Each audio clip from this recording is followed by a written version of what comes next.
আমি আকাশ। আজ বিদেশের মাটিতে বিশাল অট্টালিকা আর কয়েকশো কর্মীর মালিক আমি।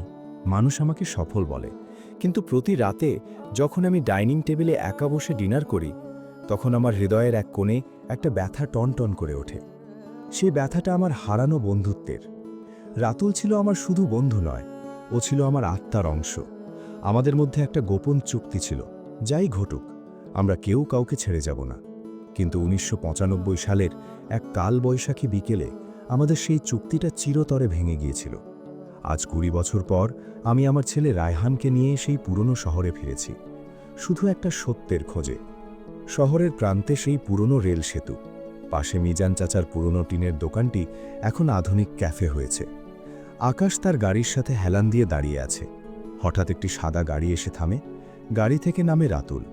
তার পরনে একজন স্থপতির সাধারণ পোশাক, চোখে চশমা, সাথে তার মেয়ে রুমি এবং স্ত্রী মায়া।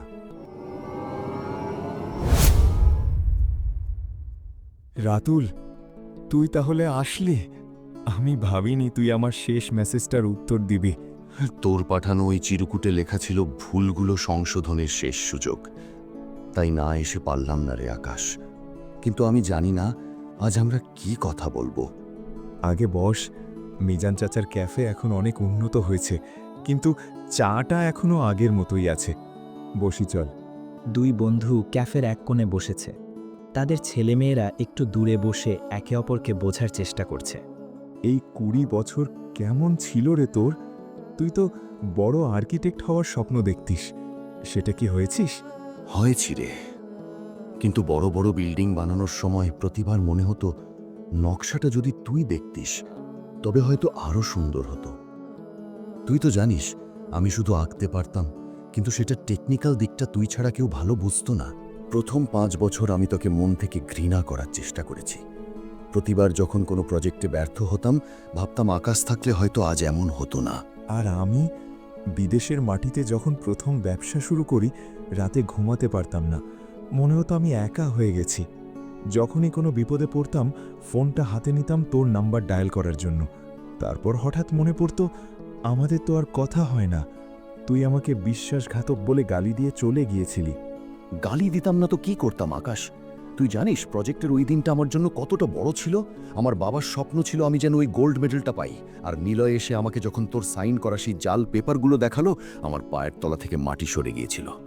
ফ্ল্যাশব্যাক, সেই অভিশপ্ত প্রজেক্ট সাবমিশন ১৯৯৫।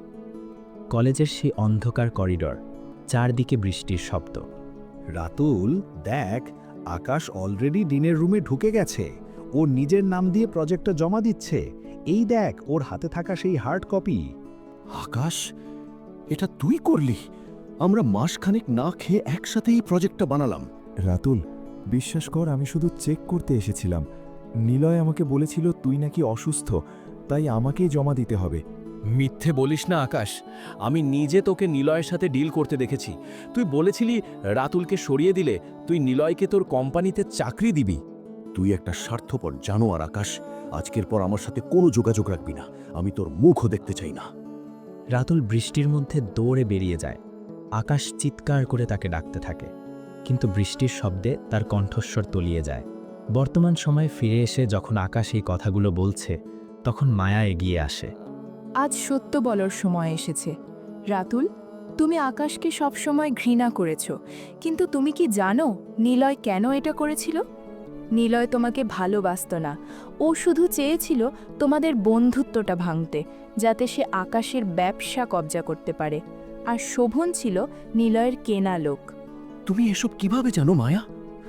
আমি সেদিন লাইব্রেরির কোনায় দাঁড়িয়ে ওদের দুজনকে হাসতে দেখেছিলাম। নিলয় বলছিল রাতুলকে সরাতে পেরেছি, এখন আকাশকে একা পাওয়া সহজ হবে। আমি তোমাদের বলতে চেয়েছিলাম, কিন্তু ততক্ষণে তোমরা একে অপরের থেকে অনেক দূরে চলে গিয়েছিলে। আকাশ তো দেশ ছেড়েই চলে গেল।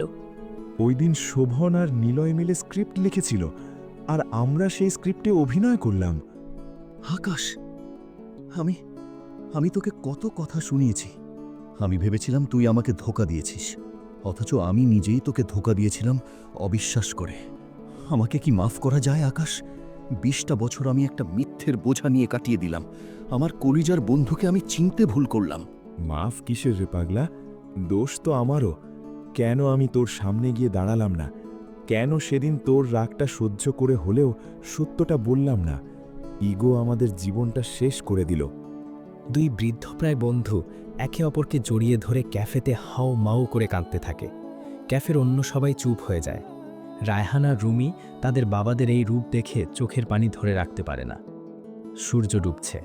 দুই পরিবার এখন খোলা মাঠে বসেছে। আকাশ তার ছেলে রায়হান আর রুমির দিকে তাকিয়ে বলতে শুরু করে, শোন রায়হান, রুমি, তোমরা হয়তো আমাদের দেখে ভাবছো কেন আমাদের কান্না থামছে না।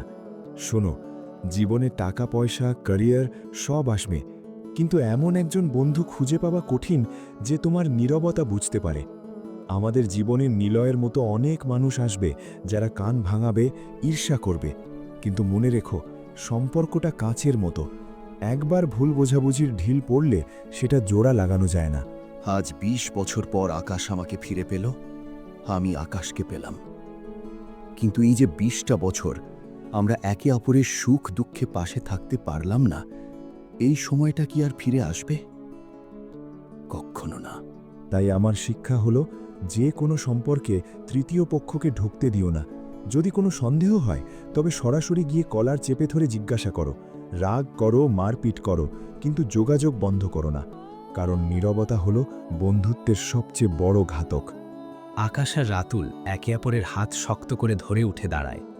আকাশের চোখে এখন আর শূন্যতা নেই, আছে ২০ বছর আগের সেই হারানো দীপ্তি। তারা এখন আর একা নয়,